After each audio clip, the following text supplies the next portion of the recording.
Well, good afternoon, everyone. So good to see you all here, and especially good to have my friend and colleague, Foreign Minister Wong, here with us today. We have the very important Ultimate discussions tomorrow with our two defense secretaries, but for today we have an opportunity to spend some time and go over the extraordinarily broad and deep agenda that joins Australia and the United States together. Before I begin, though, a few words on the situation in the Middle East, because it is a critical moment. We are engaged in intense diplomacy, pretty much round the clock, with a very simple message. All parties must refrain from escalation. All parties must take steps to ease tensions. Escalation is not in anyone's interests. It will only lead to more conflict, more violence, more insecurity. It's also critical that we break this cycle by reaching a ceasefire in Gaza. That, in turn, will unlock possibilities for more enduring calm, not only in Gaza itself, but in other areas where the conflict could spread. So for the United States, for many other countries, both in the region and beyond, this is our focus. And what it comes down to, really, is all parties finding ways to come to an agreement, not look for reasons to delay or to say no. It is urgent that all parties make the right choices in the hours and days ahead. Now, turning to our partnership with Australia. There's a lot to be said about that, but for today I just want to focus quickly on the two agreements that we're about to sign. One of them is something that takes forward a partnership that we've been engaged in for a long time, and that's the Landsat Next 2030 International Partnership Initiative.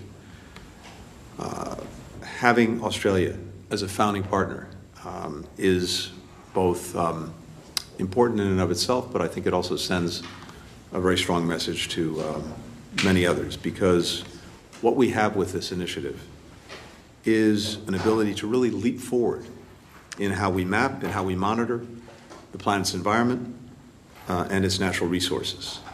And what this partnership does is it will facilitate targeted resource exploration.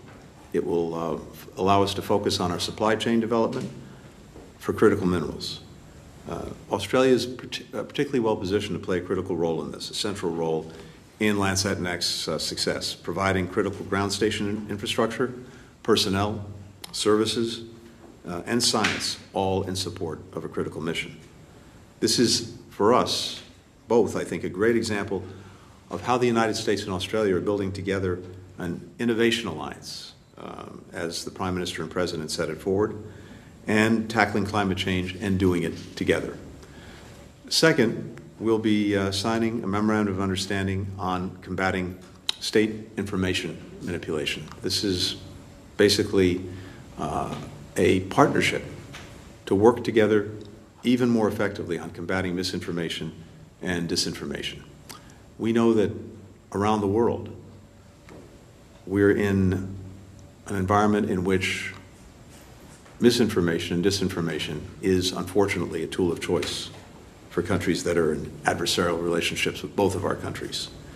Australia is now the 20th country to sign an agreement with us.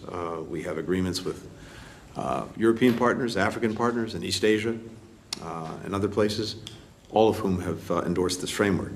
And it allows us to work together to identify misinformation and disinformation, and then to take effective steps together to combat it.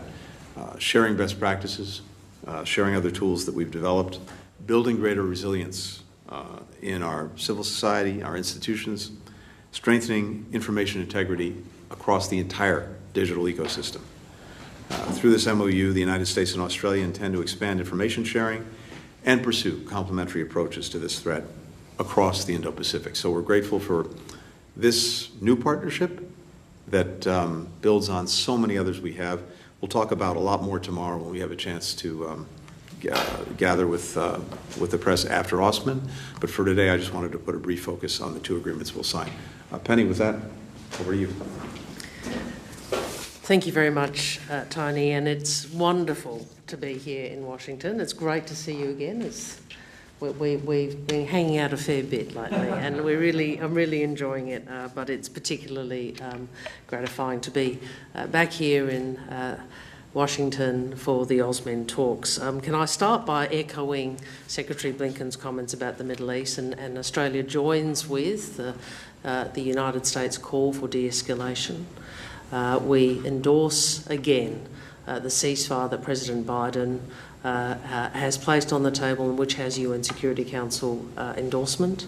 And we join with the Secretary in the comments he's made about a cycle of violence. The cycle of violence continuing leads us to simply more violence, more conflict, more insecurity, and more lives lost.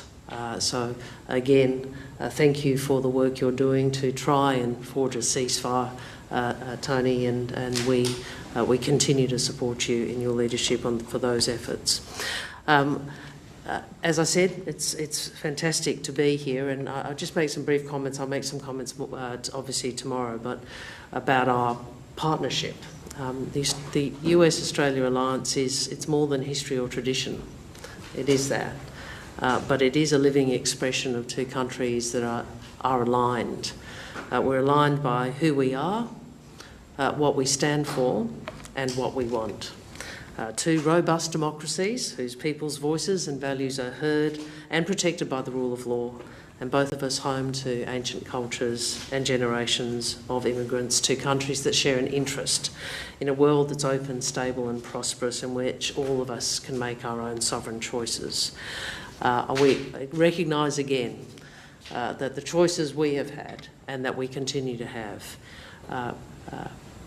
demand the US engagement, the US security guarantee, which has enabled the long period of stability and prosperity we have enjoyed in the Indo-Pacific, which remains as vital today as ever.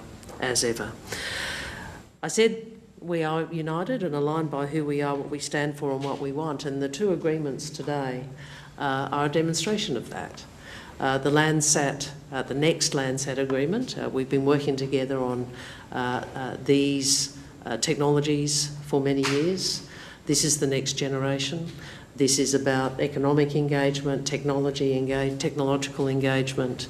I'm really pleased to see the long-standing partnership continue. In fact, I think that what we're signing today looks to a launch in 2030 or 2031. So it speaks to our trust in one another in this area and how much we will work together for this technological cooperation. In relation to the foreign interference, I'd make this point. We're democracies.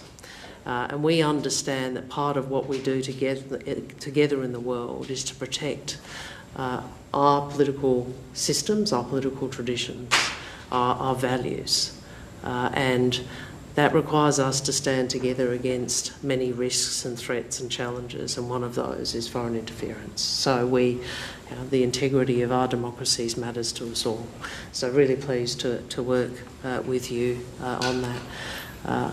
Looking forward tomorrow to the work at AusMen.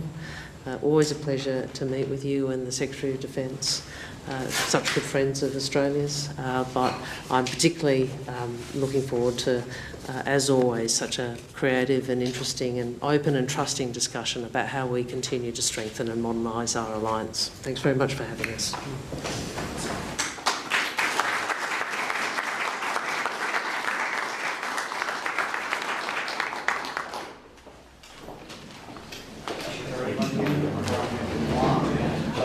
MOU on countering foreign state information installations and a joint communiqué on the Landsat Next satellite. The MOU on countering foreign state information installation will set the direction for future U.S. Australia collaboration on building resiliency within civil society institutions and information ecosystems against disinformation. It is the result of increased cooperation between the U.S. and Australian governments to identify and counter foreign state information manipulation. The joint communiqué on the Landsat Next satellite program recognizes Australia as a partner in the Landsat Next satellite mission, which will provide critical insights into the Earth's land surfaces, surface waters, and coastal regions. The partnerships builds on a half-century of cooperation between the United States and Australia in Earth observation missions. All right.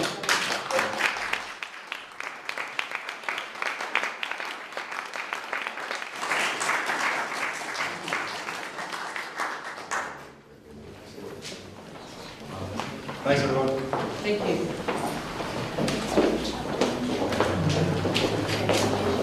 Nicely done.